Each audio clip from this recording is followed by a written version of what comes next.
Ó, hoje a gente tem uma Libra Talks aqui especial. A gente está com o Wagner Assis, que foi nosso parceiro lá na Rede Globo e que fez uma mudança que eu acho que muitos de vocês estão querendo fazer também.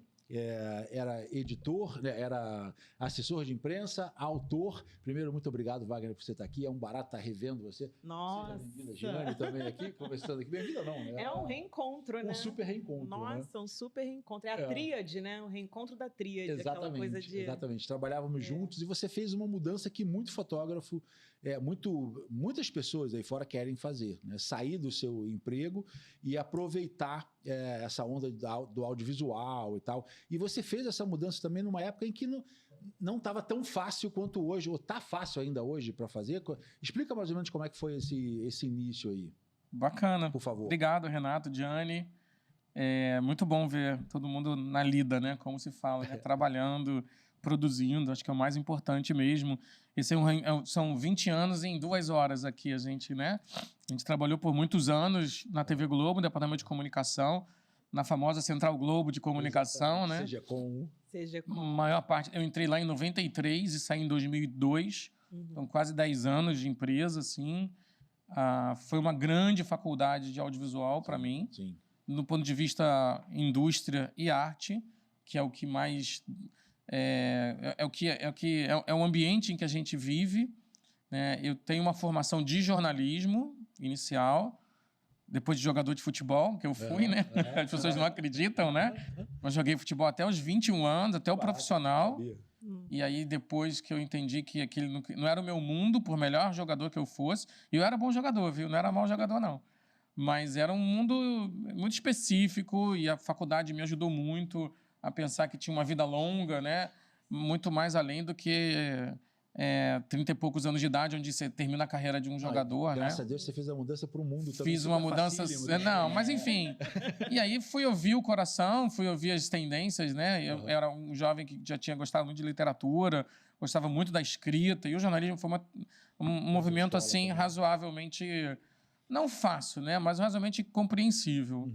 Na Globo, assim que eu comecei a trabalhar no departamento de comunicação, que é um departamento que prestava... É quase um house organ inicialmente, fazia um boletim de divulgação. Lá no início, né, não tinha nem internet, era uma coisa física, a gente imprimia. A Giane, que trabalhava no jornal O Dia, ela lembra de receber, né, o boletim semanal de programação da Globo. É uma grande sacada, né? Para você demarcar a grade de programação. Mas não tão longe assim. Quando eu comecei a perceber que audiovisual era um negócio bacanérrimo... Quando você começou a perceber? Com meses. Eu lembro que eu cheguei no estúdio, né, era o estúdio do Jardim Botânico. Eu acho que era o Marcos Palmeira atuando numa cena com Cláudio Marzo, alguma coisa assim.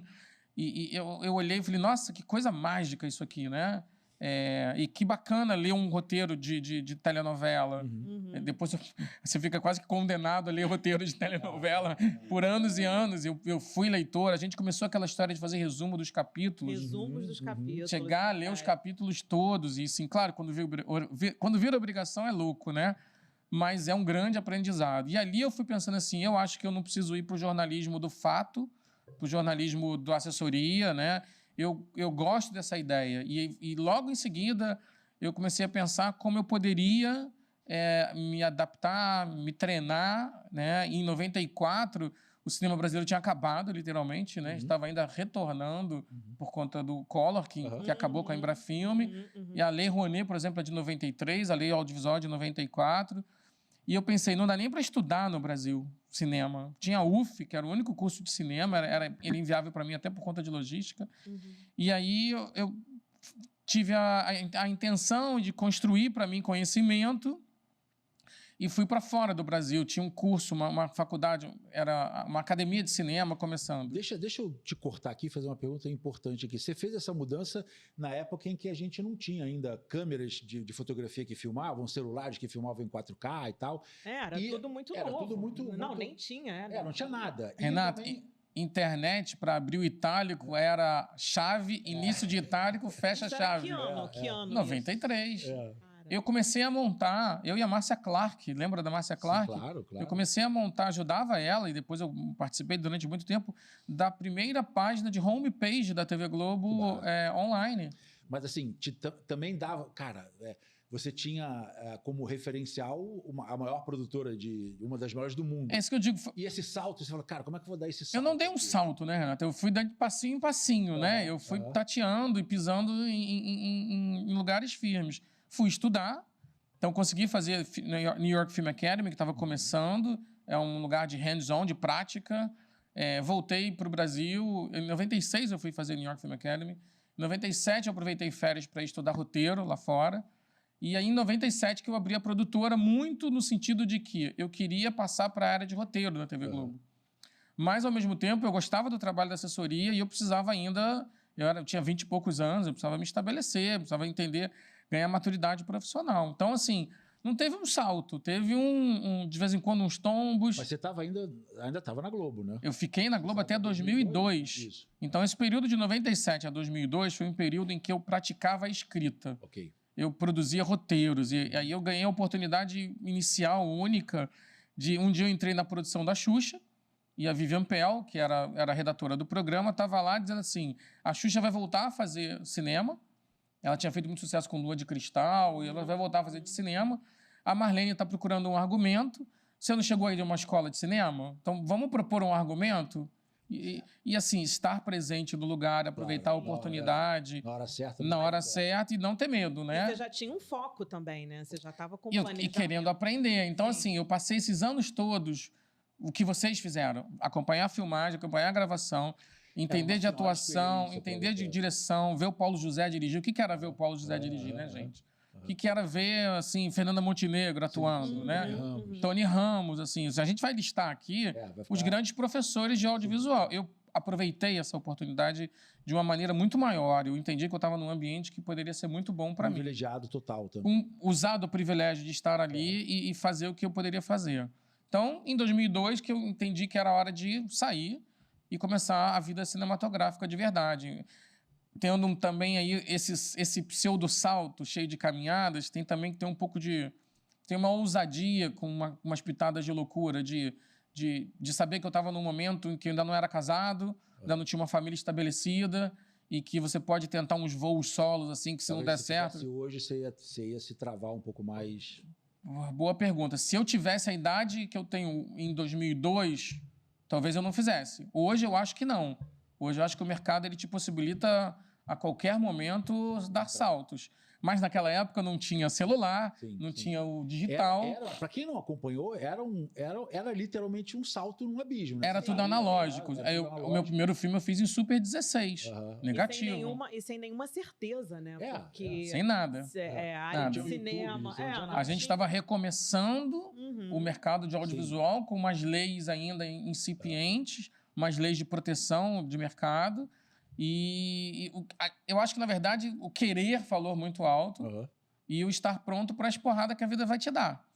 Né? E não são poucas. Porque o primeiro filme que você fez, acho que foi A Cartomante. Foi A Cartomante. Foi tua escola também no cinema, assim, prática, que eu quero dizer. Primeiro filme em qualquer cineasta é um capítulo à parte. Fazer o primeiro filme já é um grande feito, gente. Assim, os cineastas que fazem sucesso no primeiro filme é um risco. Sim. São um risco. Porque o que você faz no segundo filme? Sim. Né? Eu acho que o primeiro filme é um processo de aprendizado. Ele precisa estar do tamanho de um primeiro filme. Hoje te dá vergonha de você olhar e falar, putz, ou você tem um orgulho. Cara, eu não tenho vergonha de nada, mas eu me arrependo de algumas coisinhas. Tipo aquela cena assim, por que eu deixei isso no corte, entendeu? Eu vejo claramente inexperiência, mas eu vejo ali... sementes que hoje eu colho, ainda em processo de aprendizado. Cara, todo filme, maior ou menor, é um aprendizado enorme. E eu lembro que naquela época, assim, os atores gostavam muito de você. Você conseguiu algumas parcerias boas, até para esse filme. E aí isso é algo que também faz sentido no qualquer pulo que você queira dar, né? Não dê pulo sozinho, ninguém faz nada sozinho. A gente já falou sobre isso aqui, né? Networking, na verdade, deveria ser matéria de faculdade, né? Porque de audiovisual, porque o network não é algo que tenha que ser mal visto. O network faz parte da profissão. Ir a um festival, ir a um evento, ir à pré-estreia, conhecer as pessoas, estudar o mercado, isso é pré-requisito. Eu me lembro de ficar esperando horas e horas, terminar uma reunião num festival de Búzios para conseguir falar com a presidente da Fox. Então, eu andava quarteirão, tinha alguém na frente, quando a reunião acabasse, você me chama. Porque eu precisava encontrar a pessoa na saída de uma reunião. Então, isso se chama persistência. então, mas assim, na verdade, isso é mecanismo, para mim, é mecanismo de networking. Sim. Sabe, assim, Mas quem desiste das coisas, desiste. Tipo assim, não tem o Renato, eu falei aqui outro dia, Renato está há 17 anos construindo uma carreira no digital. Eu admiro. Eu, na pandemia, vi esse cara aqui que nem um doido gravar todos os dias. É isso, né? E eu falando assim, meu Deus, que paciência. Porque precisa ter paciência, precisa ter perseverança, precisa ter um foco de saber onde você quer chegar, porque se você não sabe onde você quer chegar, qualquer caminho... E aí você constrói o network. Então, nesse caso do primeiro filme, foi quase um trabalho em grupo, né? Eu dividi a direção com o Pablo Uranga, que editava o filme, eu fiz o roteiro, aí a gente chamou as atrizes, a Silvia Pfeiffer, a Giovanna Antonelli, a Débora Seco, que é a protagonista do filme, o Luigi Baricelli, o Elias São Paulo, enfim, são pessoas que a gente propôs algo que eu acabo fazendo até hoje, viu, Diane? Eu convido para conseguir remar comigo. Eu não convido ninguém para vir remar no meu barco. Falo assim, olha, o barco que a gente tem para remar é esse. Eu acho que é um compartilhamento de responsabilidade, né? E aí, lá se vão 27 anos, né? Quase 10 longas-metragens. Mas as novelas, eu voltei à TV Globo, acabei voltando na década de 10, a década passada como autor, que era algo que eu tinha tentado 20 anos antes, e você vê, o destino deu uma volta, era algo que eu nem esperava, a Elizabeth Jean me convidou, primeiro eu participei muito informalmente, mas eu já sabia como funcionava aquilo tudo, então foi muito legal. Como é que é aprender, ver né? O roteiro você escrevia e você mesmo dirigia, maravilha. Como é que é ver uma cena dirigida por outras pessoas? Você fala, caramba, como é que é essa sensação? É um chapéu, viu? É um chapéu. E assim, esse chapéu tem que estar muito claro na tua cabeça e tem que ter generosidade e confiar. Mas ao mesmo tempo, acho que deve ter passado. Cara, eu não pensei isso, que cara genial. Total. Acontecem. Nossa, é muito legal ser surpreendido, gente. Sim. É muito legal. Não é algo que eu acabo fazendo na minha vida, felizmente ou infelizmente, eu não sei dizer qual é o peso disso. Eu acabo não sendo convidado para dirigir roteiros de outras pessoas. Talvez porque olhem e vejam que eu tenho um processo de contar histórias do início ao fim. Mas isso aconteceu algumas vezes e não deu certo, mas não estou fechado a isso, claro que não estou. Essa experiência na novela foi uma experiência que eu estava num lugar que eu queria estar. Eu não queria dirigir a novela.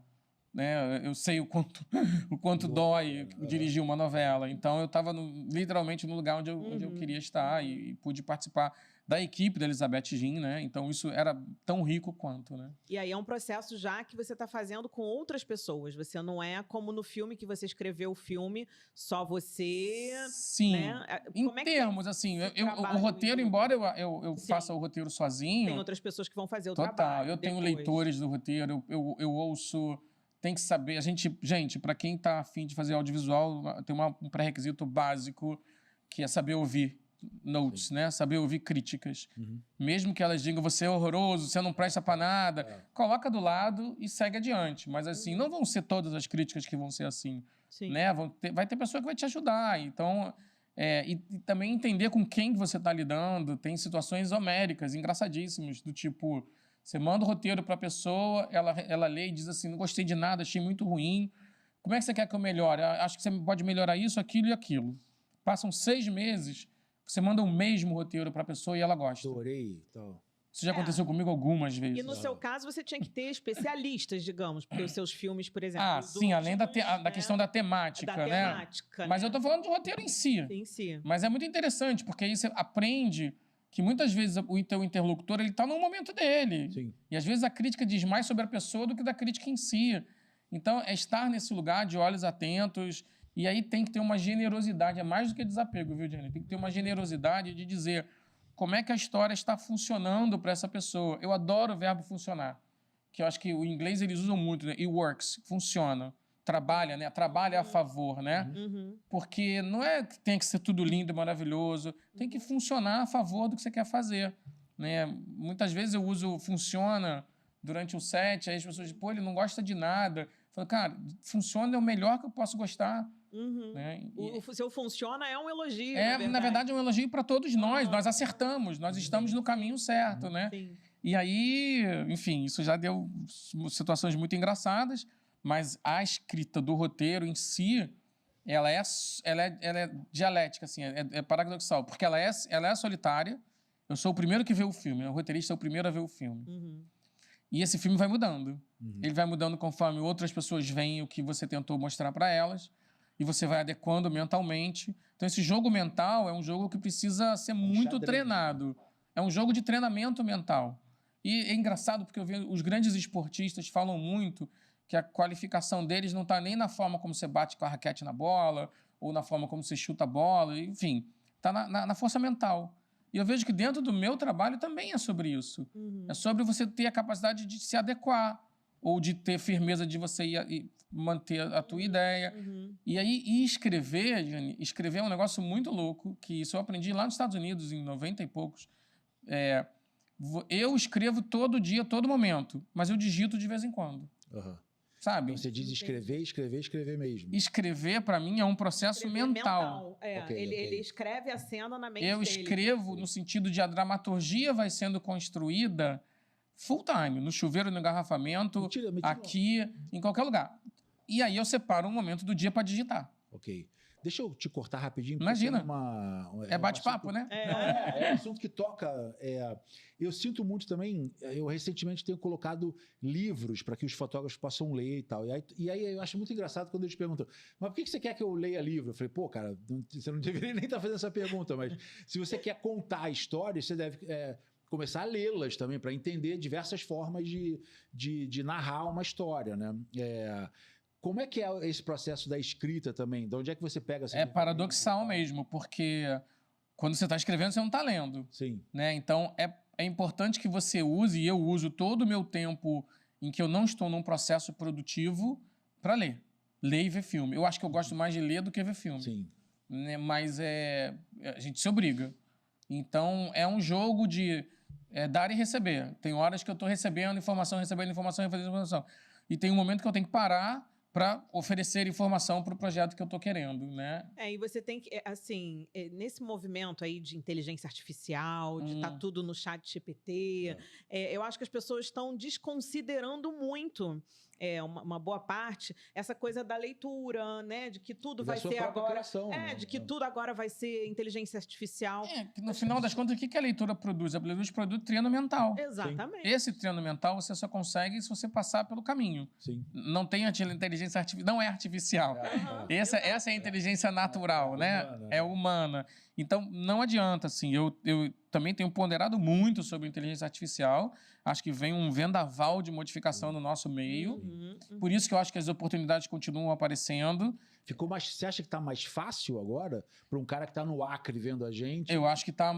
fácil é uma palavra difícil, né? Fácil é uma palavra difícil, né? Da circunstância. Porque o fácil depende de você ter talento, depende de você ter habilidade para fazer aquilo que você quer fazer.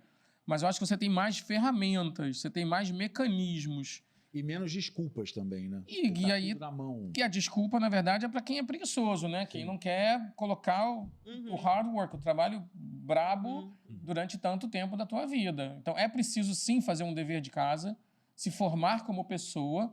Isso serve para artistas, isso serve para fotógrafos. Porque se você for trabalhar com um fotógrafo num set de cinema, falando especificamente, e ele estiver preocupado somente com luz e enquadramento, já era. Não existe. Assim, interrompendo, assim, quando eu entrei na TV Globo, eu já tinha uma carreira na área de fotografia, eu sou jornalista de formação, mas sempre atuei muito mais como fotógrafo, e eu vinha de jornal, né? Então eu cheguei lá achando assim, sei tudo, né? Aquela coisa também da imaturidade, né? Sei tudo. Me lembro eu entrando no estúdio, até com o próprio Wagner, e ele me ensinando, você tem que entrar, nanana. Cara, foi um aprendizado, foi uma segunda etapa na minha vida profissional que já tinha uns anos. Sim. Né? Então, você chegar, você reaprender a entrar num set, como você se comportar, você ser uma pessoa invisível, porém presente. Né? Porque ter o mesmo olhar, né? O mesmo olhar. Entender o que está acontecendo ali na frente da câmera, né? Você não está só ali por estar. Cansei de ver atriz e ator, enfim, que sublinha as próprias falas, só lia as próprias cenas e não entendia nada do que estava acontecendo. Sim. Isso é um vício muito ruim, assim, de de dramaturgia que eu via. Espero que não exista mais, né? Sim. Mas, assim... e, ao mesmo tempo, você pode espraiar isso para os outros profissionais que estão num set. Se nós não estivermos contando a mesma história, do gaffer para o maquinista, para a maquiadora, a gente tem que estar contando a mesma história. Então, se hoje é mais fácil, nesse sentido, porque você tem viabilidades que a gente não tinha. E vem pela frente aí algo ainda imponderável, né? Intangível. Lançou, acho que ontem ou anteontem, a Sora do Exatamente. Aí, que é uma a gente tem questões legais ainda para serem resolvidas em relação a isso, mas se você quiser usar a palavra fácil ou difícil, vai ser fácil para realizar e vai ser muito mais difícil para você ser bem-sucedido, eu acho. Porque o que vai diferenciar o bem-sucedido é você. É você.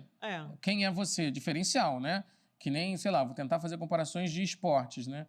Se você pegar um carro de Fórmula 1 e botar pessoas diferentes dirigindo, as performances vão ser diferentes. Então, como diz Galvão Bueno, a diferença está entre o banco e o volante. E isso vai fazer parte do nosso mundo. Afinal de contas, sei lá, Hollywood tem 100 milhões de dólares para produzir filmes.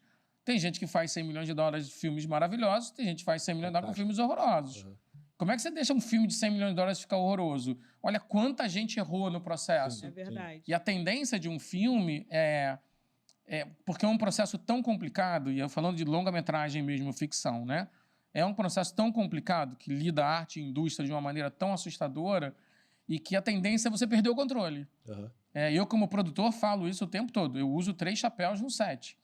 O de diretor... Como é que você separa isso? Putz, Renato, não é enlouquecedor isso? Isso tem que ser um líder também, né? Mas eu acho que isso faz parte das minhas habilidades desenvolvidas, eventualmente numa empresa como a TV Globo, eventualmente no campo de futebol, onde eu joguei bola e era capitão do time. O diretor que você quer matar o produtor que você é. Porque fala, eu preciso... Eu falo, pô, não posso gastar nessa cena isso. É uma relação confusa. I, Myself and Irene, aquele filme, né? Nós 3, né? Mas às vezes eu brinco no set e falo assim, olha, recebi uma ligação do roteirista. Que é você. Aí as pessoas começam a rir, né? Você acabei de falar com o roteirista e ele disse pra gente inverter aqui que vai ficar melhor. E todo mundo morre de rir. Mas é um jogo... Não é um jogo esquizofrênico, porque sou eu mesmo, mas é um jogo criativo muito bacana. E que me traz responsabilidade. As poucas vezes que eu não pude ter o controle do orçamento no meu olhar, eu sofria. Porque eu sabia que, eventualmente, eu podia fazer uma decisão, tomar uma decisão de uma cena assim assada, mais barata. E eu não sabia como tomar, porque eu não sabia se essa cena ia impactar o orçamento ou não. Então, eu gosto da ideia de... Antigamente, eu assinava o cheque no fim do dia, né? Mas eu gosto da ideia de ver o orçamento no final da semana. Eu gosto da ideia de saber o preço das coisas, porque isso me ajuda a contar. Quando você não é o produtor da... Não, eu gosto da ideia porque eu sou o produtor. Quando eu não sou o produtor, dói. Isso aconteceu... porque daí você está limitado a uma situação que é externa a você mesmo. E eu não sei como ajudar. Você não tem como porque resolver. Isso é para ajudar. Ou seja, o processo é construtivo, não é a minha... E aí, de novo, outro pré-requisito 2 para estar nesse lugar. E esse talvez seja mais complicado do que o pré-requisito 1. O pré-requisito 2 é assim, se a sua vaidade for maior do que a tua capacidade de realização, você vai errar. E a vaidade diz respeito a você estar certo ou não, a você ter razão ou não. Ter razão é um negócio muito perigoso num set de cinema. Porque ninguém sabe como é que vai ficar o resultado lá na frente, né? Então, é bacana você se permitir não ter a razão, não ter as respostas finais. Eu adoro quando alguém, no meio de um processo de preparação, fala alguma coisa que eu não pensei durante 1 ano e meio. Falei, caraca, que bom. Porque eu passei por um processo de pensar aquilo durante tantas vezes, eu ouvi tanta gente... Os que podia ter, as saídas que podia ter. Que tem furo, Você né? tá muito envolvido, né? E tem furo, até hoje tem furo. Você, às vezes, chega, alguém vê o teu filme e fala assim, por que aquela pessoa não aconteceu? Você fala assim, meu Deus do céu.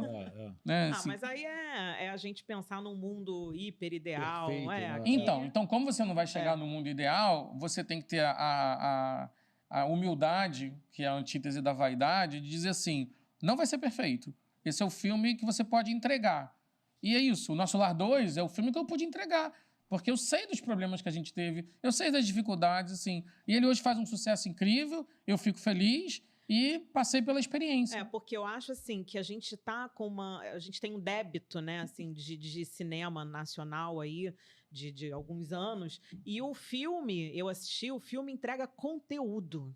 Ele é um filme de roteiro mesmo, que entrega aquele conteúdo que você fica... Mas tem uma demanda visual muito grande. Eu sei tem que uma deve demanda dar um visual enorme, né? que a gente foi buscar eficiência para, né, Toda aquela cena subir dentro a barra, lá, né, subir a barra da qualidade.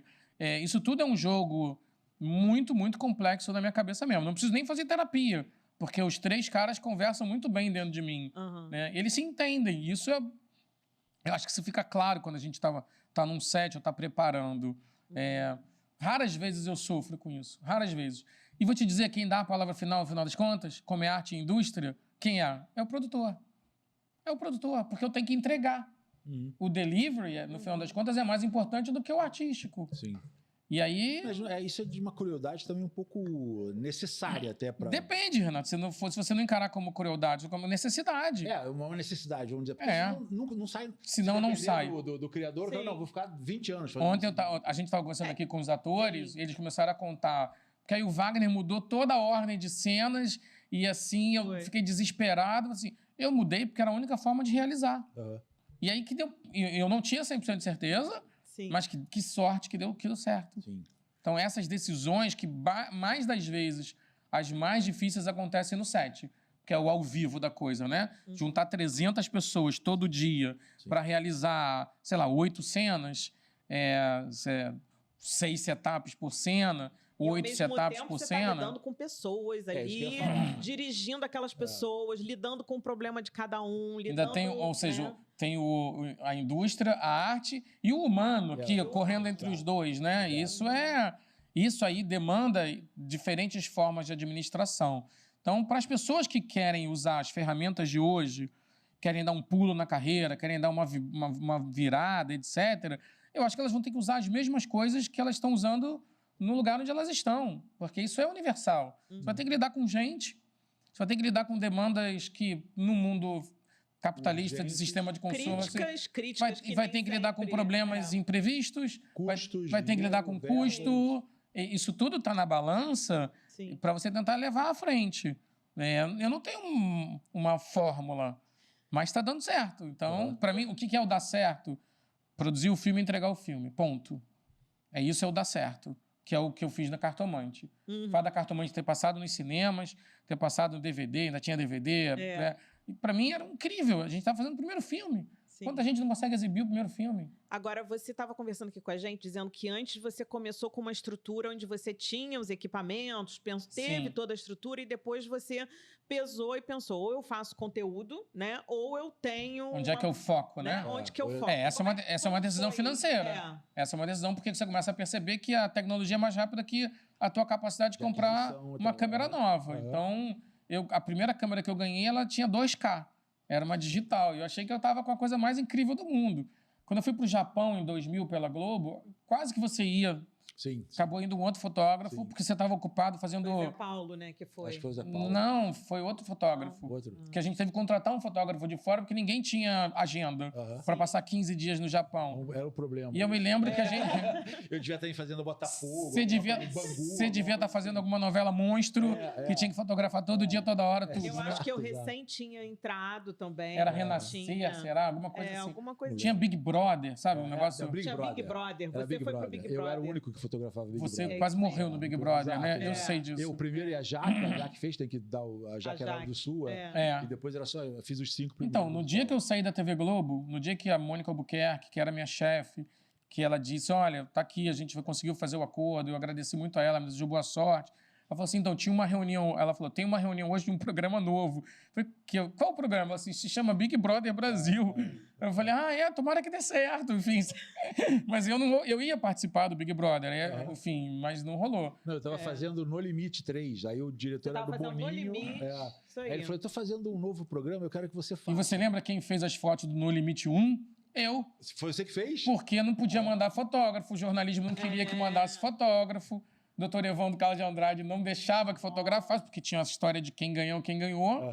E eu posso contar essa história para o teu público, que é muito bacana. Eu fiz as fotos, dos participantes, as fotos que me deixavam Com fazer. filme ainda. Não, no limite 1. Não, mas com filme, com máquina de filme. Com 35. Aham. E eu morrendo de medo, botei no automático para não errar, né? 3 eu levei com filme. Então, eu botei no automático para não errar. Era uma Canon F1000, se não me engano, que eu preferi fotografar com a minha câmera. E aí fui para lá, fiz as fotos todas, trouxe, a gente revelou. E aí o doutor Evandro chamou na minha sala, na sala dele. Fui lá pro 9º andar, morrendo de medo. Aí ele olhou as fotos todas assim. Aí pegou a foto da Elaine, que era a menina que tinha ganho, e tirou a foto. Falou assim, essa aqui não pode. Eu falei, ela que ganhou.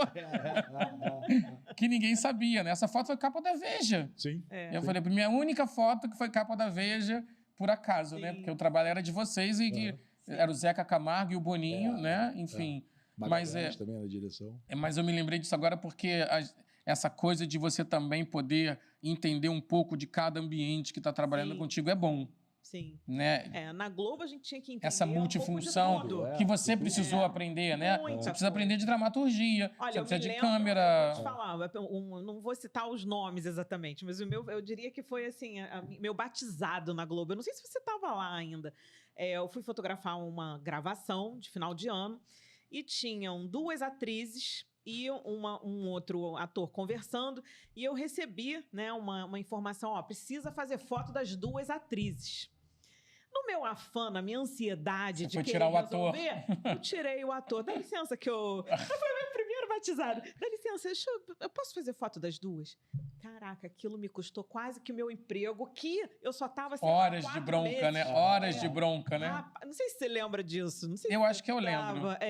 Sei que... Olha, você tá lidando com o imponderável, né? O ator ligou e falou pra caramba que eu fui mal educada porque eu tirei ele. E eu tava errada mesmo. Só que eu tava querendo resolver o meu problema, né? Sim. Eu tava querendo resolver a pauta. Não, e descobrindo o ambiente que você tá, né? Como te demandam coisas diferentes, né? Eu passei a entender e quantas horas a gente às vezes não esperava para pegar uma pessoa única, porque muitas vezes estavam conversando, você tinha que fazer...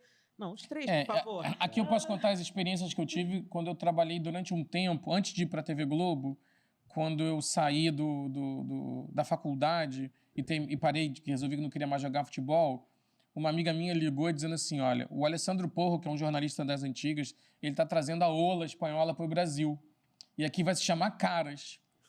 Você quer participar com o Sérgio Zales, dos primeiros, vai vir aqui também. Dos primeiros pilotos? Eu falei, claro, ganhar um dinheiro, né? Participar dos primeiros pilotos, né? E aí, nesse sentido de aprender a lidar com pessoas, tinha aquela coisa doida, desculpa a revista, mas a gente tem que abrir o guarda-roupa das pessoas. E aí a orientação era, começa a fotografar pela sala, vai dizendo que tá tudo lindo, maravilhoso. E você chega no quarto no final. E aí, quando chegar no quarto, a pessoa tem que estar literalmente enobrecida de rainhidade. Ela é rainha, entendeu? Sim. E aí você faz... Vamos olhar o que... Aí a pessoa... Ou seja...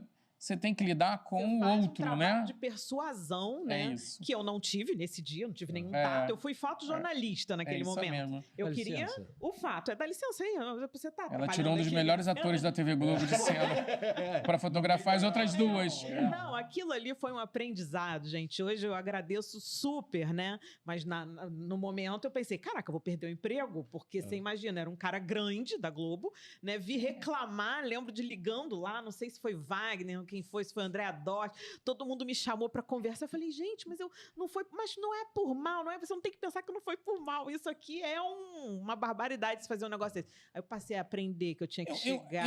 Eu acho que o cinema ainda tem isso, sim.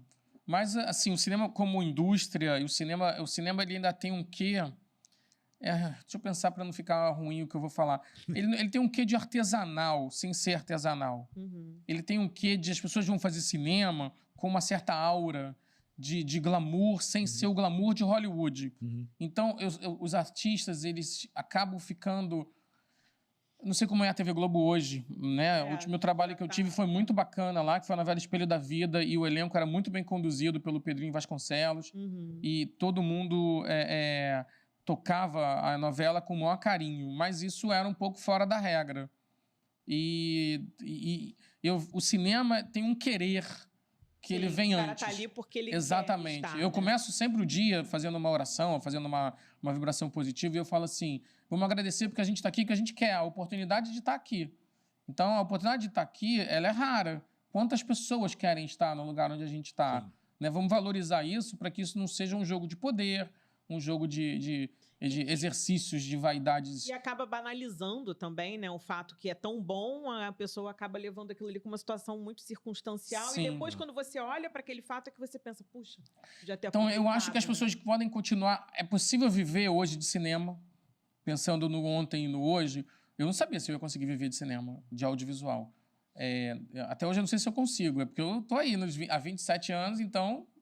Mas é possível você planejar um pouquinho melhor. A gente ainda carece de políticas públicas, carece de estratégias melhores para uma produtora grande, como a minha está se tornando uma produtora grande agora, que é a Cinética Filmes. Então, você está saindo do médio porte para o grande, ou você já está no eu já estou no porte, grande, estou às vésperas de chegar no nível máximo de produção. E nunca fui fazer publicidade, tentei, mas era um nicho de trabalho também, de um feudo que desmontou esse feudo da publicidade. Né? Então, eu acho que o diferencial, olhando o bom, o fácil, o difícil, e com essas facilidades todas que a inteligência artificial vai prover, o diferencial, de novo, vai ser aquela pessoinha ali entre o banco e o volante. É o ser humano. Uma vez foi muito legal que eu perguntei sobre isso para o Afonso Beato. E eu falei, Afonso, a gente está chegando, era 2009 mais ou menos. Eu falei, a gente está chegando no momento em que as câmeras estão quase chegando no nível de sensibilidade do olho humano. Você acha que, como é que vai ser isso? Ela falou, Renato, tudo que eu mais quero é que a câmera chegue nesse nível, porque aí não tem mais o diferencial do equipamento. Vai ser o olho humano que vai fazer a diferença. É isso. Então, acho que nesse momento, para as pessoas que estão pensando que fazer de suas carreiras, né? Para quem viu o filme Nosso Lar 2 e ficou pensando, o que eu estou fazendo da minha vida? Existem muitas possibilidades, sim. É um lugar melhor, é um macro... um macro movimento de abertura de possibilidades. E em algum momento o diferencial vai ser o humano. Em algum momento. Sempre vai ser o humano. Sempre, em todos os momentos, vai ser humano? Uma boa pergunta, porque claro que se você estiver numa indústria estabelecida e que você tem estrutura, isso facilita o desenvolvimento do humano. Sim. Eu hoje sei que tem muitos roteiristas que não conseguem viver de roteiro. Tem muitos fotógrafos que não conseguem viver de fotografia. Muitos fotógrafos de cinema que não conseguem viver. Então, existem tendências numa indústria incipiente como a nossa que precisam ser combatidas por políticas públicas. E olha só, tocando no que você falou, é um projeto o cinema brasileiro ser esse incipiente? Não. Por que não seria, nunca... né? Essa é a grande interrogação, eu não sei cara. se você pode Essa é a falar dor. isso. Posso, por que a gente está sempre ainda por ser? Exatamente. Por exemplo, a gente teve um ano de 2023 horroroso de bilheteria para o cinema brasileiro. Que a gente foi com 1 ou 2% de market share. E ninguém sabia por quê, porque o cinema retomou. As vendas de cinema depois da... Então, o que é isso? Aí, a gente, agora no início de 2024, o filme da Tatá, minha irmã e eu, da Ingrid, minha irmã e eu, e o Nosso Lar 2, foram os primeiros filmes a passarem da marca de 1 milhão de espectadores. A gente está retomando novamente o nosso espaço. Aí a Fabrício, que é a produtora do filme comigo, ela falou assim... Eu acho que nós vamos ser eternos retomadores de espaço. O Brasil não é um eterno... O Roberto Campos tem uma frase, o Brasil não perde oportunidade, perder oportunidade. Exatamente. A gente não está sempre retornando. Porque assim, nós somos considerados absurdamente criativos, né? No mundo, assim. Não, por exemplo, a gente viajava com a Globo, com a equipe da Globo. Os câmeras americanos estavam falando, cara, como é que vocês fazem isso? Como é que vocês fazem a quantidade de cena que vocês fazem? 40 cenas e tal, a qualidade que verdade. vocês fazem e tal. É difícil essa ponderação, 200 Renato. milhões de pessoas, mal ou bem um povo não tão... 90% do brasileiro vive com R$3.500. Uma má distribuição de renda para uma... Mas... Vai ter um olhar que dizer, sim, falta continuidade de política pública. Vai ter um olhar que vai dizer falta formação de profissionais. Vai ter um olhar que vai dizer falta... estruturar, de fato, o melhor investimento dos recursos. Terem recursos que sejam direcionados às produtoras e não aos projetos. Vai ter também cultura do brasileiro de ir ao cinema? Mais ou menos. A cultura do audiovisual, ela existe, né? Porque nós temos a melhor novela do mundo. Sim. Então, isso é verdade. É quase paradoxal. Por que a gente não tem? Mas, se você olhar para o lado ou para os lados, você vai ver a produção de cinema na Nigéria é espetacular. Eles fazem uma brincadeira que tem Bollywood e Nigelud, alguma coisa assim, que eles produzem filmes muito bem. A Inglaterra voltou a produzia loucamente, fez um projeto de 20 anos. Turquia, Polônia. A Coreia do Sul, hoje, que é a grande menina dos olhos, mostrou que, com um projeto de 20 anos de investimento em cultura, em códigos culturais, etc., eles estão exportando para o mundo o modo de vida coreano. Sim. Por que a gente não consegue? Exato. Eu acho que a gente começou a conseguir em vários momentos nos últimos 20 anos. Eu estou literalmente há 22 anos de fato produzindo, 27 anos que a minha produtora existe, e eu já vi vários momentos em que agora vai. Agora vai. É que eu acho que a gente não sabe onde é o agora vai. Sim. Vai para onde? Eu acho que não sabe quando a gente vai olhar para o lado e vai dizer assim, agora foi.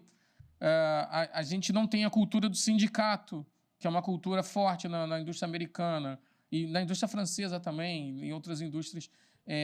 A proteção de mercado que a gente não tem. Então, talvez seja uma combinação de vários fatores e que precisem, eu acho que talvez como uma resposta mais à frente, é que o audiovisual seja encarado como uma política de Estado e não uma política de governo. Mas isso não seria o fim?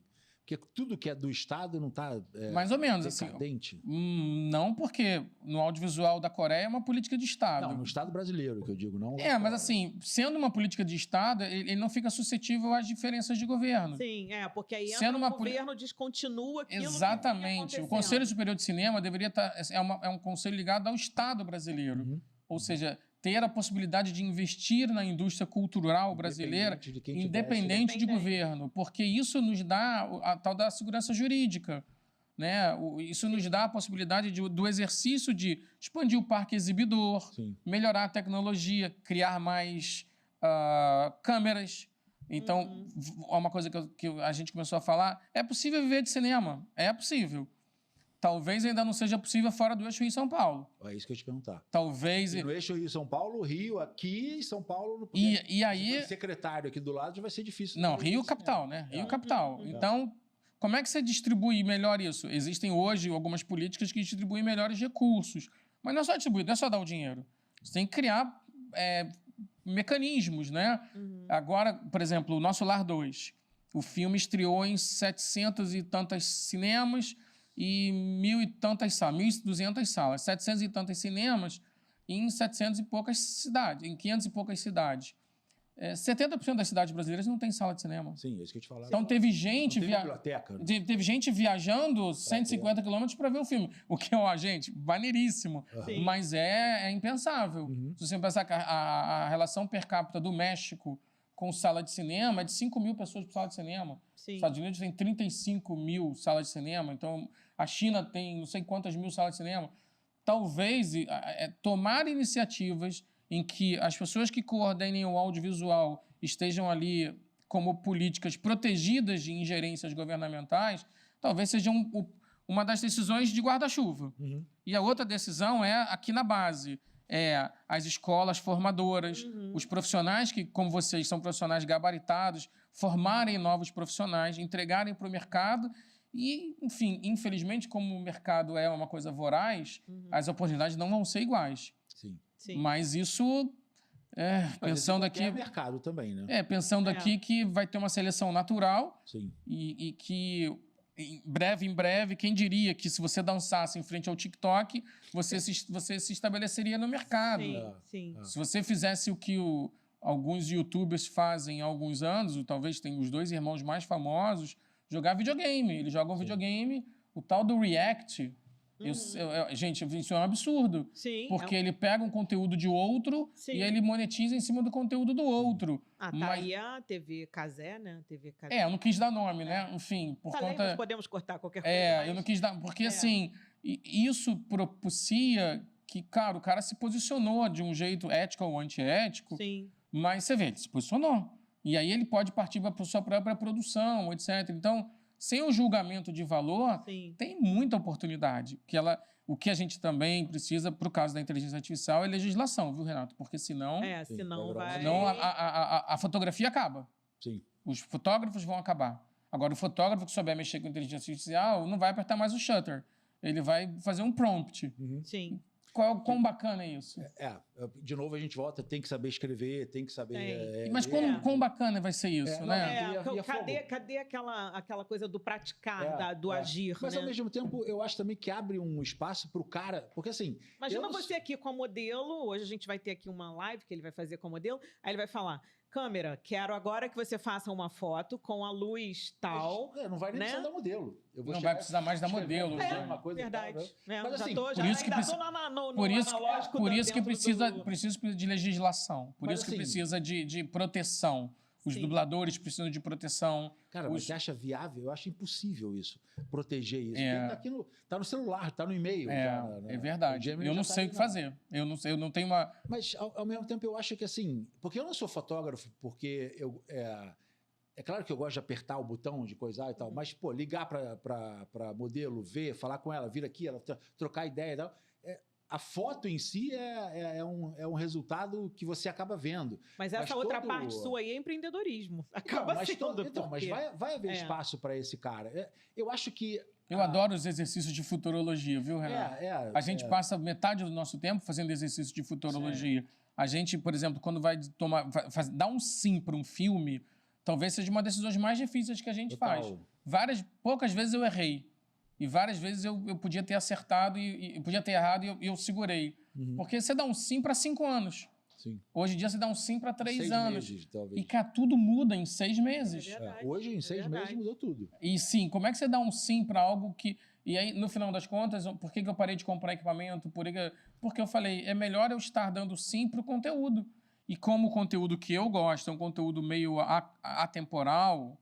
que é a coisa da espiritualidade, é a coisa de falar de algo que eu acho que faz parte do ser humano. Eu falar sobre isso depois. Que é algo que faz parte do ser humano, etc.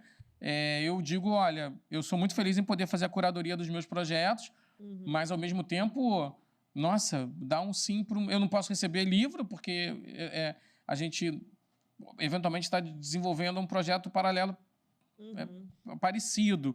Mas eu fico vendo os movimentos e todos nós... na indústria audiovisual, na indústria cultural, que precisa de consumo, todos nós precisamos fazer um exercício de futurologia. Análise de cenário hoje, médio prazo. Tem sido bem complicado, né? Quase que viver um dia de cada vez, você acha? Não sei não, Jane. Eu acho que é viver o dia de cada vez olhando os dias que virão daqui 3 meses. E se preparar também, né? E aí você tem que estar pronto para... Se a corrente mudar, se o vento mudar, você tem que estar mudando. Eu li um texto uma vez numa fila de banco. Olha, estava no Bradesco aqui na Barra. E o cara mandou: olha esse texto que você vai ficar chocado. Tal. Eu li o texto e era um futurólogo desse, tal, dizendo que os nossos pais trabalhavam 40 anos no Banco do Brasil, ficavam lá, ótimo e tal. A gente nós aqui já mudamos de empregos dezenas de vezes. E que os nossos netos, essas mudanças tecnológicas radicais, como a inteligência artificial e tal, ele diz que elas vão ser diárias. Tamanha a evolução que essas inteligências vão ser. Então, que o cara hoje vai ter que mudar agora e amanhã vai ter que mudar de novo. Então, que vai vir uma geração que nunca esteve tão angustiada e desesperada com essas mudanças o tempo inteiro. E olha que louco, né? Se tem arte e tem indústria, e no meio disso tudo, o que preenche a base disso tudo é o humano, se o humano tiver volúvel, volátil, como é que fica produzir isso tudo? Como é que fica entregar história de qualidade para fazer você chorar, rir, pensar, etc, né? E ainda mais com uma multiplicidade hoje de estímulos visuais, telas e tal. A pessoa vai para o cinema com o celular, a pessoa está vendo o YouTube e ao mesmo tempo está respondendo. O cara ia ao cinema para ver uma telona enorme, quando ele vou ficar aqui A gente tem que fazer esse papo daqui 5 anos e ver o que fundou e o que mudou, né? É claro, assim, na sua filmografia, assim, tal, que tem um nicho ali, né, que fala sobre a espiritualidade e tal. De onde você recebeu alguma dica especial? Tem uma desvantagem que alguém te deu uma dica especial? Nenhuma. Zero desvantagem. Eu queria fazer até o gancho para ele responder tudo numa resposta só. Que ele já começou com o cartomante. Já era uma coisa ali, né? E aí depois eu não sei como é que foi a mudança de nosso lar. Logo em seguida eu fui fazer o nosso lar. Você sente que, pela característica do brasileiro, de ser um povo religioso e tal... Cara, não é uma escolha de entrega, não. É uma escolha interna. É uma escolha de ouvir o que está dentro de mim. E eu acho que isso é também outra condição sine qua non, assim, pré-requisito 3, sem que um seja mais importante que o 2 e o 3. trabalhe no que te completa. A sua mensagem. Trabalhe, faça o que te alimenta, porque senão vai doer pra caramba. Né? Senão não vai fazer sentido. O Fabrício tinha, o nosso estagiário lá, tinha uma frase que eu achava sensacional. Ele saiu da Globo porque ele falou, cara, eu me sinto tomando um copo de gesso. Ele é cineasta hoje. É isso. Ele falou, eu me sinto tomando um copo de gesso. Eu falei, cara, a definição perfeita. É isso. Foi... Então, assim, ouvir o interior faz parte de um processo de autoconhecimento. E esse autoconhecimento gera resultados na sua vida profissional. É de uma sorte, um privilégio. Não é uma sorte que eu não gosto da palavra sorte, mas é de um privilégio muito grande, eu sei, e sou muito, muito grato por isso, por poder estar nesse lugar, por poder estar escolhendo histórias. Assim, quantos diretores escolhem as próprias histórias numa indústria incipiente, entendeu? E que bom que eu consegui, estou nesse lugar batalhando por ele diariamente, batalhando pelas histórias que eu quero contar. A ideia de gostar da espiritualidade é algo que vem de mim, assim, é algo que, desde que eu me entendo por gente.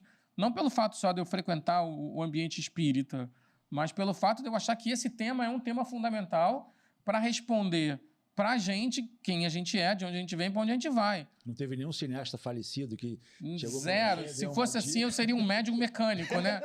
Era só incorporar e o cara... assim, eu lembro que quando eu fui escrever o roteiro de Nosso Lar, eu fiz 1 ano e meio de pesquisas, 1 ano e meio de entrevistas. Eu entrevistei mais de 150 pessoas que tinham lido o livro. Legal. Tamanha a importância que eu precisava dar para entender como é que as pessoas viam o livro. Era um livro de sucesso.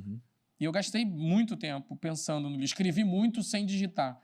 E quando eu me achei pronto para digitar, que já tinha feito as primeiras decisões clássicas, etc., decisões de dramaturgia, eu lembro que eu fiquei olhando a tela em branco do meu Vaio. Isso foi em 2006.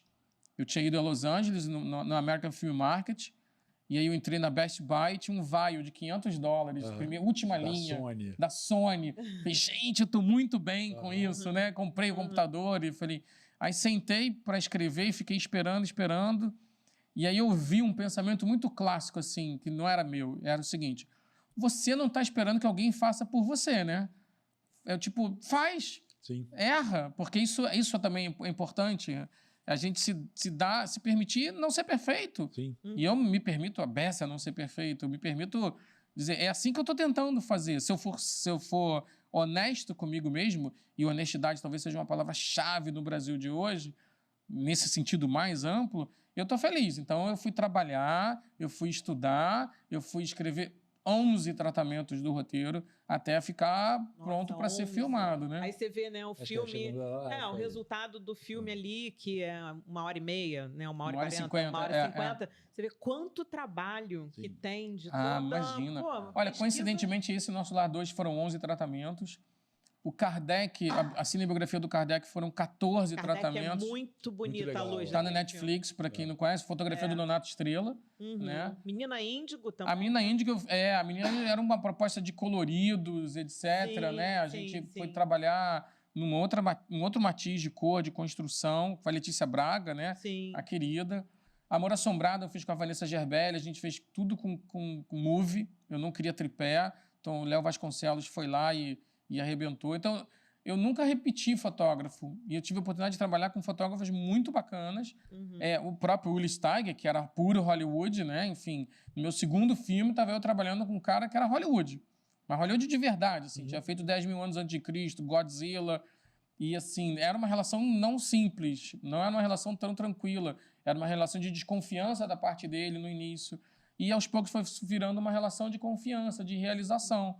E isso me ajudou muito, porque a gente tinha chroma key o filme inteiro, e ele sabia como trabalhar com chroma key. Né? Então... eu acho que na época do Nosso Lar, por exemplo, você pegou uma época que era os efeitos de inteligência artificial não existiam. Não existia. Era tudo efeito visual. Tudo efeito visual. E era um efeito... Você fazia um tratamento que você teve que viajar até para fazer. Toronto. A gente fez em Toronto, no Canadá.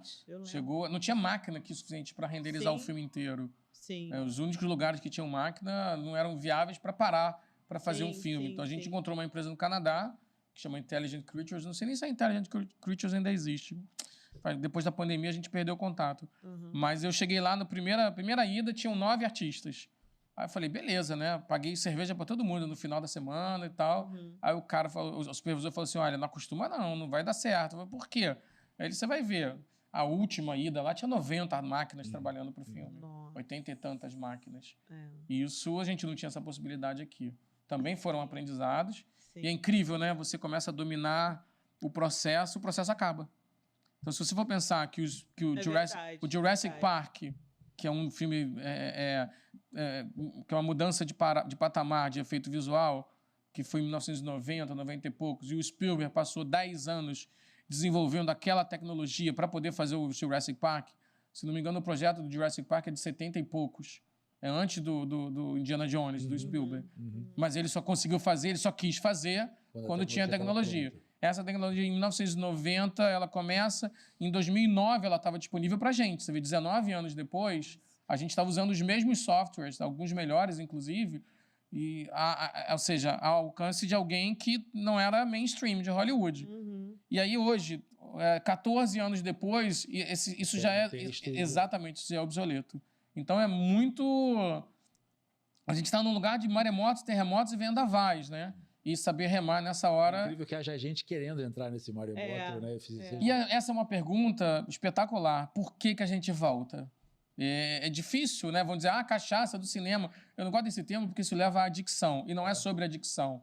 É sobre te alimentar a alma, é sobre a alma alimentada. Então, eu acho que é sentido de viver. Acho que a gente faz isso porque alimenta a nossa alma. Eu acho que é o humano mesmo. Nós somos a única espécie no universo, em 13 bilhões de anos que pegou um desenho e saiu. Se a gente Exatamente. Acho que ele vai ter que ir ali, mas se a gente pensar sob o ponto de vista de uma missão, aí eu gosto de trazer esse olhar assim, né? É como se o Wagner, mesmo enquanto pessoa, ele está levando uma mensagem importantíssima, seja para qualquer religião, mas é uma mensagem de bondade, né? É uma mensagem de energia boa num mundo... Esse é difícil. Eu não me sinto mensageiro nesse sentido, não. Sei. Eu acho que assim... É aquilo que vocês chega de responsabilidade. Eu nem penso muito no... Tem um momento em que eu travo como é que o filme impacta as pessoas. Mas você sabe que ele impacta de muito. Um jeito diferente de um... Tenho total noção. Tenho total noção. E eu acho que trabalho em função de entender isso. Sim. É que eu não vou além. Eu não vou além da tela, assim, usando um termo bem simbólico, entendeu? Entendi. Mas nesse sentido, eu quero contar bem uma boa história. Okay. Ponto. As pessoas fizeram uma pesquisa, isso é uma coisa, não é minha.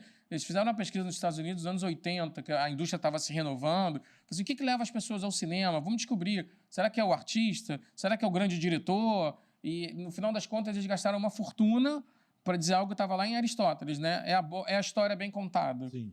Então, é a boa história bem contada. É isso que faz as pessoas irem aos cinemas. E aí, eu me concentro muito nisso, muito. Minha preocupação é se o filme foi compreendido, ele vai ser compreendido de diversos patamares, mas vai ser. E tá entregue. E aí depois ele faz o resto, aí eu fico feliz. Sabe, é quase como ele ganha vida, ele vai, ele encontra as pessoas, ele provoca raiva, ele provoca emoções diferenciadas, e aí ele funciona como arte dentro desse ambiente industrial, né? E isso é bem bacana, é bem recompensador. E aí eu vou te falar uma coisa. Eu, antes de ser fotógrafa, quis ser cineasta. E eu fui estudar onde? Na UF. É uma coisa que pouco falo. E aí eu comecei fazendo cinema. Mas aí eu achei que era impossível viver de cinema. Mas era, viu? Ainda mais naquela época. E aí eu fiz várias disciplinas de cinema. A gente ainda tinha a opção de fazer um ano inteiro para optar qual ia ser, né, o segmento da comunicação que você ia seguir. E aí, quando passou aquele um ano inteiro, eu vindo de uma família que não tinha condições, né, e tal. Você fez uma análise, né? Racional. Eu acho que assim, se eu pudesse dar conselho, é dificílimo isso, mas eu acho que tem que ter muita honestidade consigo mesmo para analisar o ambiente que você está, né? Se você tem possibilidade de pular ou de mudar ou desenvolver e o que fazer com os seus talentos. Porque tem gente também que não tem essa própria honestidade, né? Sim. E aí não dá. E aí eu entendo bem quando você fala que você pensa na cena antes, porque eu acabei desenvolvendo isso na fotografia. Eu levei isso para a fotografia. Eu, antes de fazer uma foto, eu faço a foto antes na minha mente, né? Sim. Ele está na minha tela mental, eu falei isso num papo que a gente teve aqui. Eu desenho aquela foto como se fosse meio que pintura, meio que linguagem, meio que inteligência artificial, né? Na minha mente. Inteligência natural, né? Natural. E aí sai aquele resultado. Então, a gente estava conversando um dia desse aqui, eu e Renato, que ele é mais técnico e eu mais emocional, né? E aí eu brinco muito que o resultado da minha fotografia é essa conversa comigo mesma. Eu não vou poder fazer o cinema lá atrás, mas eu vou reverter esse meu querer para alguma coisa que me satisfaça, que me faça bem, e foi ok, foi uma decisão maravilhosa, e passei a ser o quê? Apaixonada pelo cinema no sentido da audiência, né? Eu queria fazer uma pergunta que eu acho que a gente acompanhou, nós 3 acompanhamos lá na Globo. A Globo acho até que foi uma das que começou isso tudo. Claramente o cinema tinha uma estética e uns equipamentos e a televisão tinha uma outra estética, uma outra velocidade e outros equipamentos também. E uma hora Walter Carvalho foi fazer novela, Afonso Beato foi fazer novela, houve uma mistura e hoje já está meio difícil, né? Você olha para uma novela atual, você fala, pô, isso é quase um cinema, né? Quase não, só não é o cinema porque não está numa sala de projeção e tal. Onde você vê essa mistura foi benéfica? Onde você vê que vai acabar isso daí? É uma boa pergunta, viu, Renato? Assim, tem momentos que eu vejo que a novela é a novela estabelecida e a linguagem narrativa dela já é estabelecida, e querer mudar essa linguagem no Brasil é uma luta árdua. Uhum. Tem momentos em que eu acho que o público está cansado daquela mesma linguagem, e é bom você tentar narrar construindo mais em termos de imagem, né? Dando um pouco mais de semiótica, um pouco mais de imagética para a narração. Então, eu acho que vai ser caso a caso. Histórias que possam ser recebidas, no caso das novelas, né? Histórias que possam ser recebidas com um pouco mais de depuro de produção, até porque a novela é produzida num ritmo alucinante de escala industrial, né? Então, como é que você elabora um plano que você no cinema às vezes ia perder 2 horas para afinar só a luz do plano, né? E eu acho que é caso a caso, eu acho que ajuda a novela a namorar com linguagem cinematográfica, mas eu acho que a novela não pode virar uma linguagem cinematográfica, porque é um gênero estabelecido, é folhetim, né? E é bacana que seja assim, é bom que seja assim, e é bom, e às vezes acontece também dos filmes terem um pouco de narrativa mais basicona mesmo, mais novelesca e folhetinesca. Em alguns momentos você vai se ver disposto a dizer fazer plano contra plano em geral. Sim, ponto. Sim.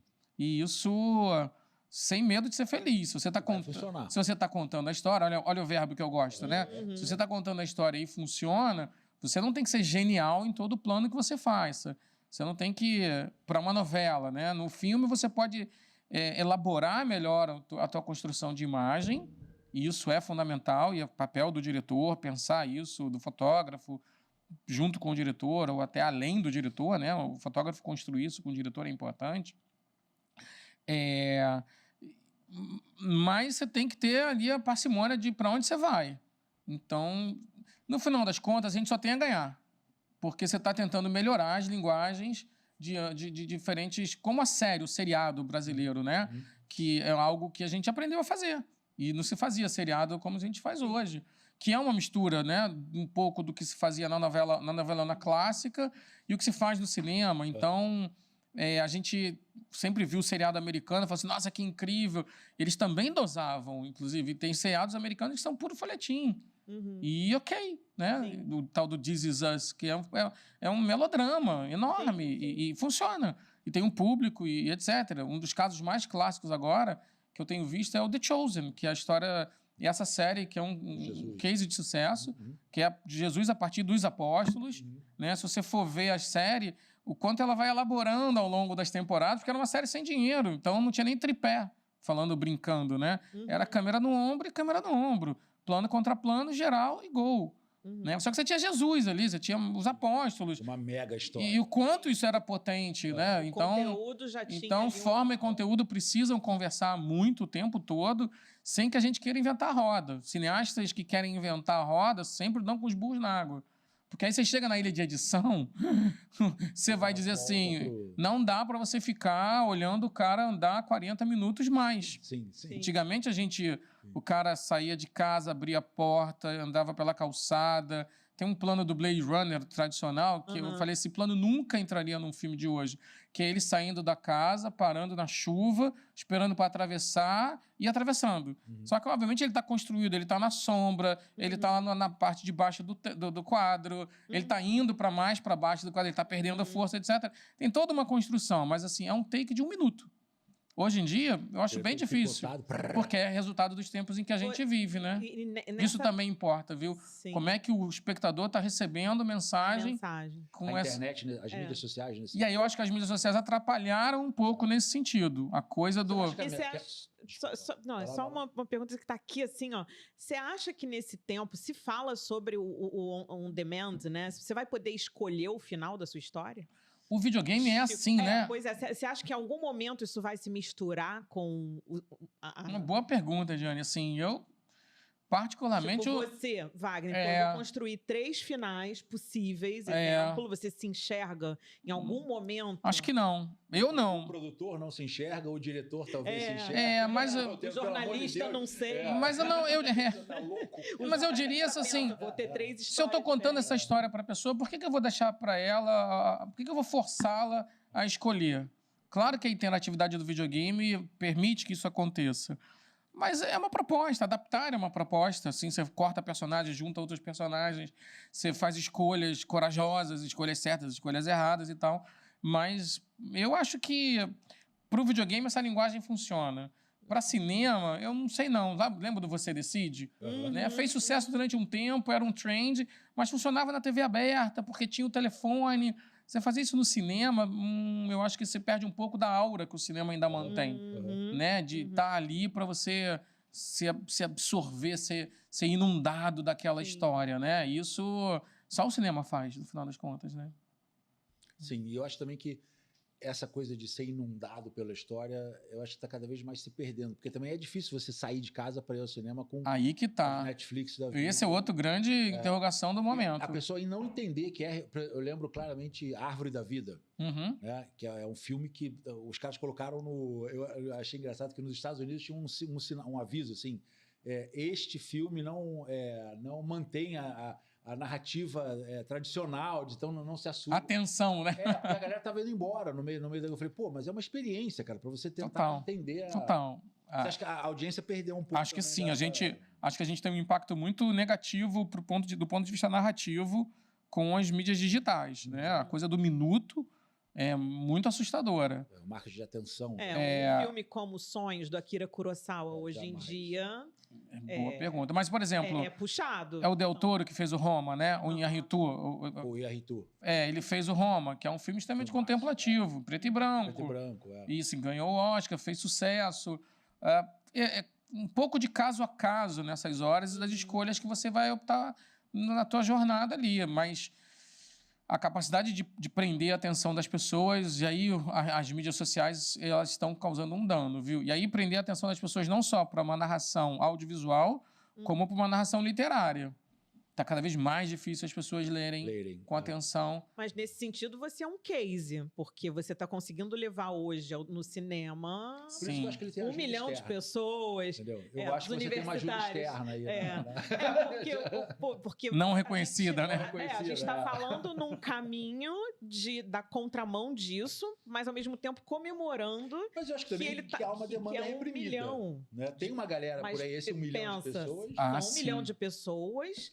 E ele está falando sobre uma audiência meio que nichada, porque são pessoas que precisam... Não, mas aí que tá. O nosso exercício é atravessar esse nicho, sair da barreira, sair do centro centro espírita. E hoje 1,5 milhão de pessoas, né? Não é um cinema espírita. Não é algo. A gente está falando para todas as pessoas. O filme é construído para que não tenha nada que a gente diga assim, só espírita pode ver. O espírita vai ter um nível de entendimento, mas tudo bem. Porque quem não é espírita e não entender é porque não vai entender nada. Aí, desculpa, não é uma contra-crítica. Mas não tem nada ali que seja absolutamente impossível de ser compreendido, mesmo porque não tenha os códigos, né? Tá tudo clássico, tá tudo claro dentro do filme. Mas essa coisa de desfragmentar muito a narrativa através das mídias digitais. E outra coisa que também, para mim, é um pouco enlouquecedor, a ideia da imagem vertical, para mim, é muito dolorosa ainda, viu? Também. Muito dolorosa. Parece que corta um pedaço do quadro. Eu tô no mesmo lugar que você. Mas como é que você constrói? Como é que você enquadra, sabe? Eu tô vendo a hora que vai chegar uma hora... Já tem televisão, assim. Você vai entrar no cinema e a tela, X metros para cima, na vertical.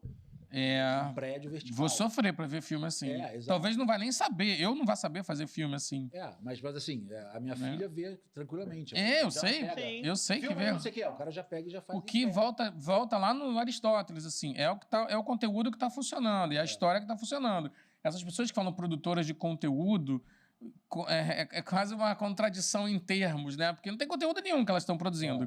Mas, assim, no final das contas, o meio é a mensagem. Sim. O que tá nascendo ali tem uma dinâmica de existir como narrativa para as pessoas que estão vendo. Há um certo até preconceito nosso em relação a você olhar e falar, eu não gosto de fazer o vídeo em pé e tal, mas cara, eu chamo de conceito, viu? Eu não consigo, mas entendo que isso faça parte, entendo que não sei se isso é uma tendência sem volta, mas também gosto muito de pensar que a gente está sobrevivendo narrando na horizontal, né? Sim. Eu acho que eu vejo até porque se você constrói uma narrativa para um quadro e depois você tem que transformar em outro, são duas... É uma situação até pior, quando adaptam o trailer para esse formato, o trailer morre. Morre. Exato. O trailer literalmente tem toda morre. A estética que você construiu de luz, de volume... Não, é um trailer. Tudo. E assim morre, literalmente. E aí... para mim morre, mas assim, as pessoas entenderam, é um dos mais vistos, não sei o que... É óbvio que a gente tem que aceitar a realidade que a gente está vivendo, né?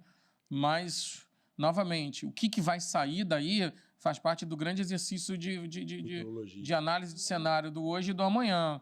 Que quem quer mudar de carreira, quem quer alçar outros voos ou dar pequenos passos em outros lugares, viável mas tem todo esse dever de casa a ser feito. E um deles é fazer análise de cenário, né?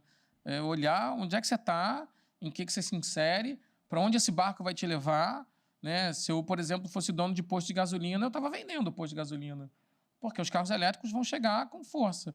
Pode demorar 2, 3, 5 anos, mas vão chegar. Tipo, você poderia amar vender gasolina, mas você ia repensar. É óbvio, né? Os controladores de voo desapareceram, né? Assim, então, tem uma mudança enorme. Nós temos, sim, uma crise de empregabilidade no país, isso é fato, porque o nosso país é desigual, as oportunidades não são as mesmas e a gente não consegue formar todo mundo como a gente gostaria. Na minha produtora, eu faço questão de ter estagiário. Todo filme que eu faço tem estagiário em todos os departamentos.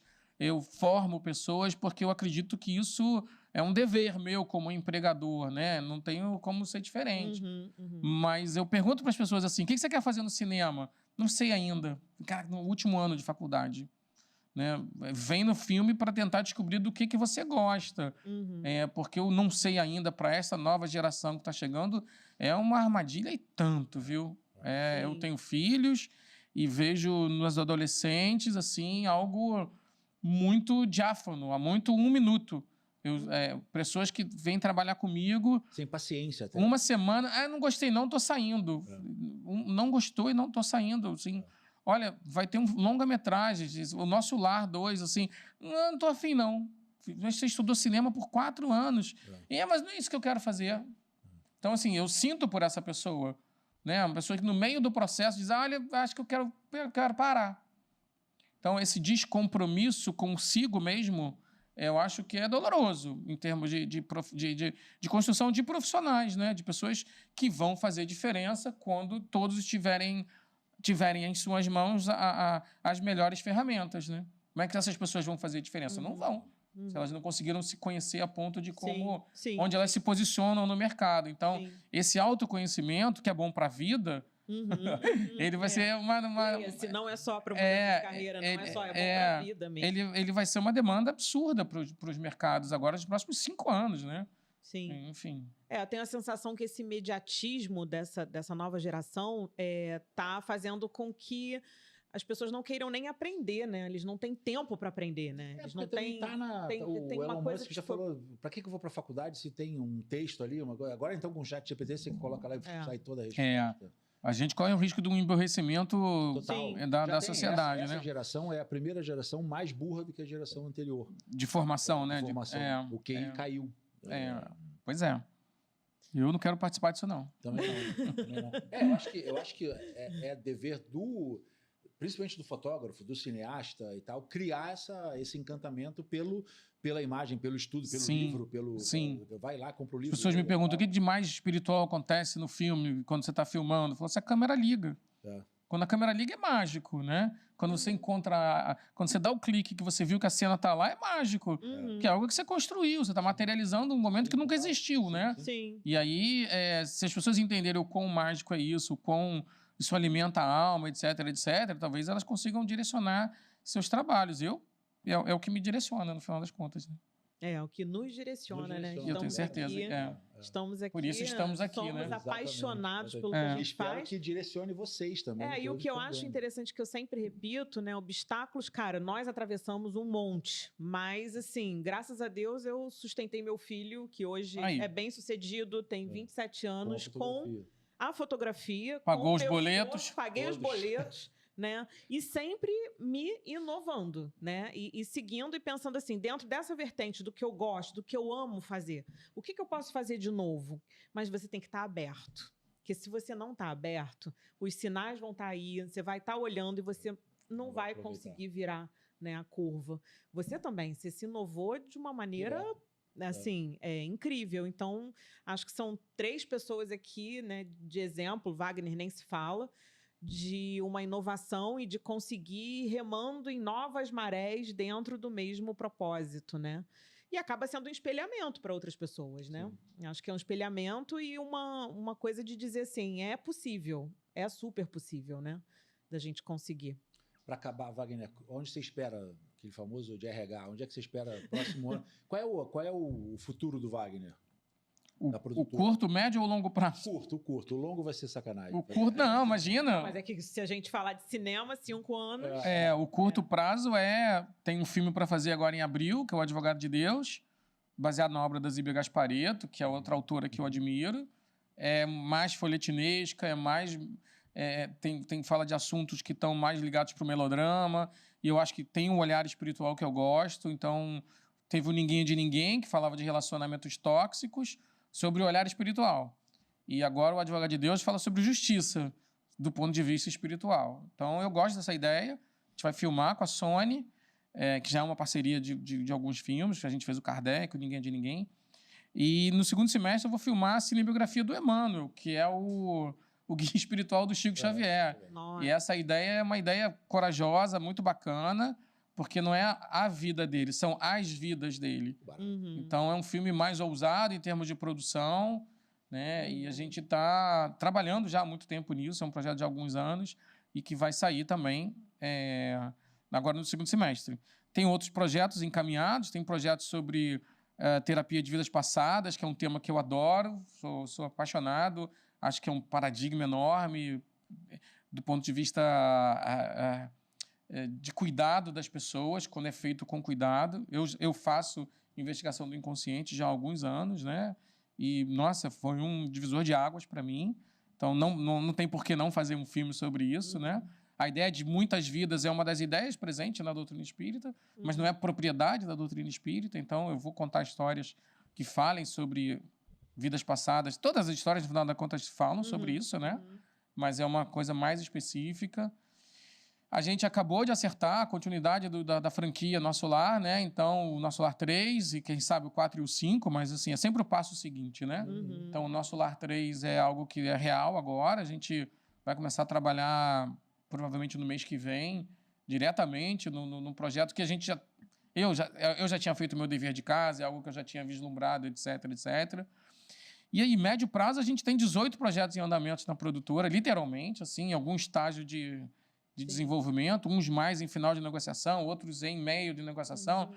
E isso me dá o médio e o longo prazo, né? Assim, para mim, o melhor do longo prazo é a gente estar produzindo 1 a 2 filmes por ano e lançando 1 a 2 filmes por ano. Isso é um luxo. Eu acho que é um objetivo.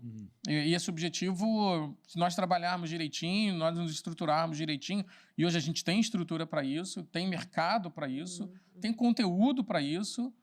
Se não tiver nenhuma intempérie horrorosa, como a dos últimos 4 anos em termos de governo, antes do ano passado, né? Que foi uma intempérie mesmo, foi um baque muito grande. Por isso que eu digo que política de governo não pode ser política de Estado. Não deveria variar, né? Não pode ser política de Estado, né? Tinha que ser política de Estado. Exatamente. Isso é algo que te dê segurança para poder produzir e trabalhar, né? Então, claro que a pandemia também foi um baque muito grande, mas foi um baque para todo mundo. E, no final das contas, estava todo mundo em casa consumindo audiovisual. Sim. Né? Quanto de arte nos salvou, né? E aí, assim, eu tenho muito claro que o meu barato é produzir conteúdos desse gênero. Tem histórias e histórias incríveis. Eu diminui um pouco a linha de documentário da produtora porque eu achava que os documentários não estavam funcionando como voltaram a funcionar. Então, é algo que o jornalista dentro de mim está sempre olhando a possibilidade de um documentário, de uma outra coisa, dentro das viabilidades estruturais e financeiras de um documentário hoje em dia, que é muito difícil. Porque ele não se paga. São muito difíceis, exatamente. Você faz o documentário porque você quer. Só isso. Então, se ele te der salário e você conseguir remunerar as pessoas, ok.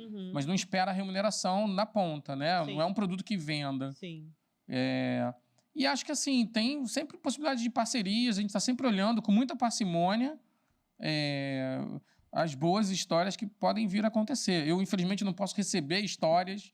As pessoas dizem, eu quero te mandar um livro. Eu não posso. Eu só posso procurar a história quando me interessa, por uma questão jurídica mesmo, para proteger as histórias que a gente está desenvolvendo e para proteger a história de quem está querendo me mandar. As pessoas, às vezes, não entendem isso, mas isso também é um meandro jurídico do processo.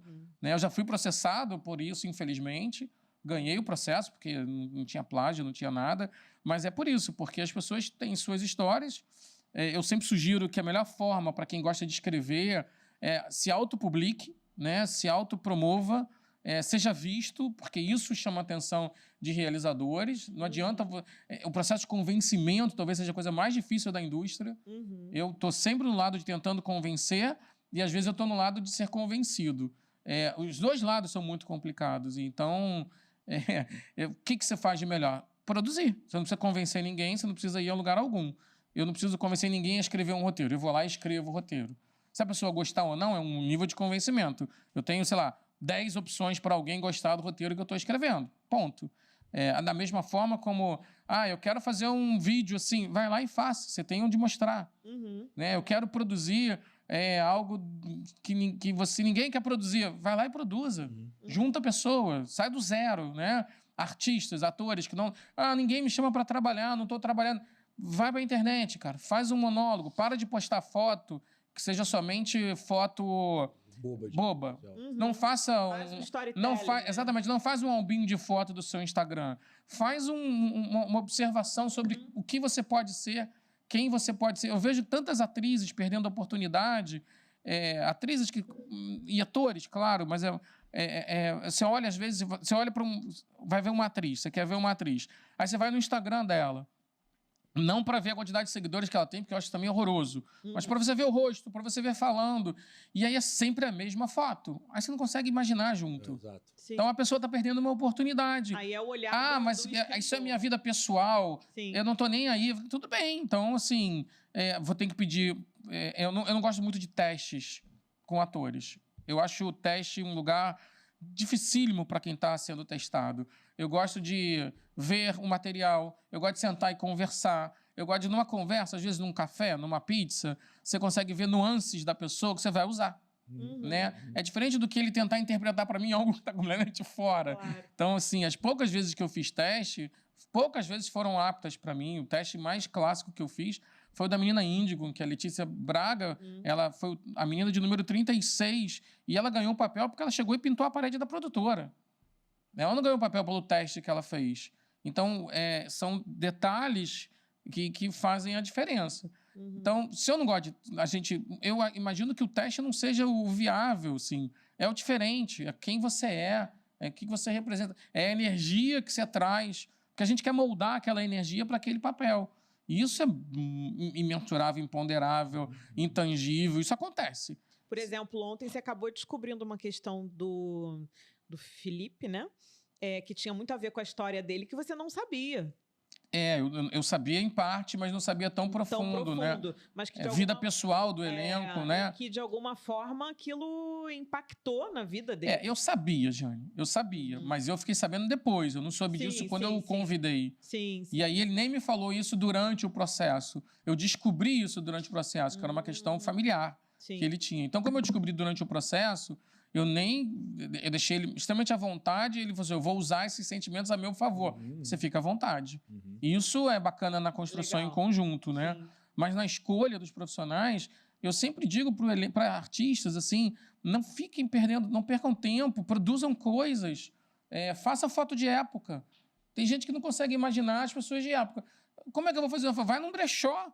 Pega um fotógrafo, que nem o Renato e a Diane, produzam fotos diferentes, executiva, mendiga. Mendiga? Mendiga ou mendiga? Agora, mendiga, sarjeta,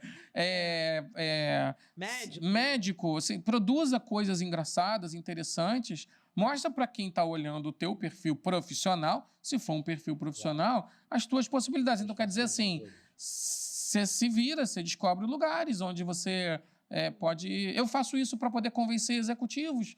Claro que eu não faço fotos no Instagram, mas a gente cria subterfúgios. Tem um pitching clássico, para não me estender, que quando o James Cameron queria fazer o filme Titanic, ele chegou na frente do presidente da Fox e ele pegou um livro de Romeu e Julieta e uma foto do Titanic. Aí perguntou assim, qual é o seu próximo filme? Ele botou os dois e falou assim, é isso aqui dentro disso aqui. Que é genial. Todo mundo, o cara entendeu. E virou o Titanic. Então, assim, vivemos numa indústria de criatividade. Sejamos criativos, né? Pelo bem de nós mesmos e da indústria, né? Muito bom. Sensacional, Wagner. Vamos fazer aquele brinde, um brinde. Água aí dentro? Tá com microfone. Mas tem um pouquinho? Vamos água. Dá água para ele, Jane. Dá água para ele. Dá água para ele. Deixa eu botar água aqui para você. Água é um bom lugar, porque a água fluidifica, né? Saúde, né? Faz um brindezinho. A carreira de todos vocês. Parabéns, parabéns, parabéns pro público. Água fluidificada, ou água da paciência, né? Quem viu o nosso Laron sabe, né? Esse encontro maravilhoso. Obrigado. Muito bom. Parabéns aí pelo espaço. E uma energia maravilhosa. Exatamente. Show, bacana, gente. Obrigado aí, galera. Valeu.